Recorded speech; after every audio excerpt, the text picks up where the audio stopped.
Hallelujah. स्वागत है आप सबका मेरी भविष्यवाणियों की पुस्तक में।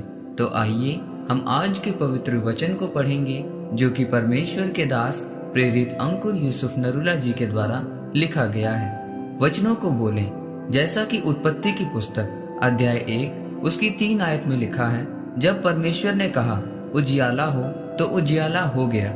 मेरे प्रियो, बाइबल में लिखा है कि जब एक इंसान अपनी कैंसर की रिपोर्ट को देखता है तो उस समय उसके शब्द निर्धारित करते हैं कि वह कैंसर की बीमारी उसको मौत की तरफ लेकर जाएगी या फिर चंगियाई की तरफ लेकर जाएगी।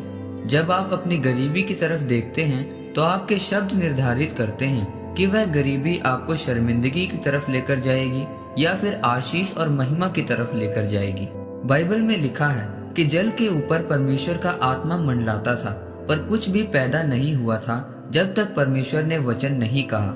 जब परमेश्वर ने कहा कि उजियाला हो तो लिखा है कि उजियाला हो गया। फिर परमेश्वर ने कहा कि पृथ्वी बन जाए और सूखी भूमि दिखाई दे और उस पर पेड़ पौधे बन जाएं, जंगली जानवर बन जाएं, तो लिखा है कि परमेश्वर बोलता गया और तारागण, ज्योतियां और सब कुछ बनते गए। ये सब कुछ पैदा हुआ जब परमेश्वर ने वचन बोला।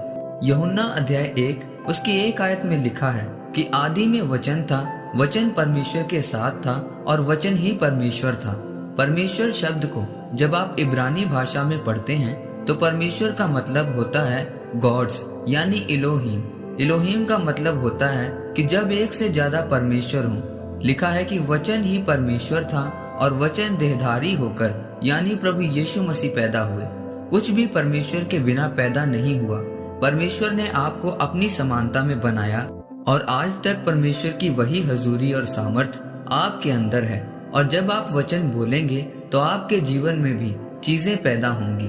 जब आप वचन बोलेंगे कि यीशु के कोड़े खाने से मैं चंगा हो चुका हूँ, तो बीमारियां आपको छोड़कर जाएंगी।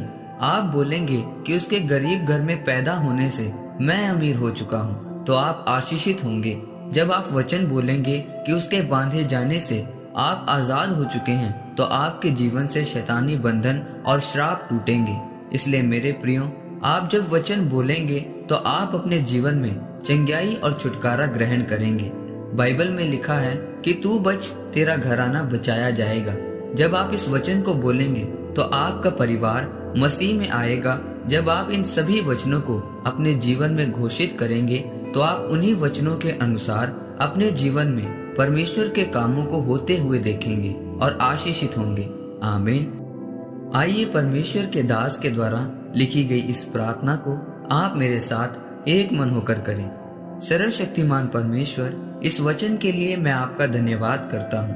परमेश्वर, अपना अनुग्रह मुझ पर कर, ताकि जब मैं आपके वचनों को अपने जीवन में घोषित करूं तो आपकी सामर्थ्य से यह वचन मेरी जिंदगी में पूरे हों और मेरे जीवन से आपके नाम को महिमा मिले।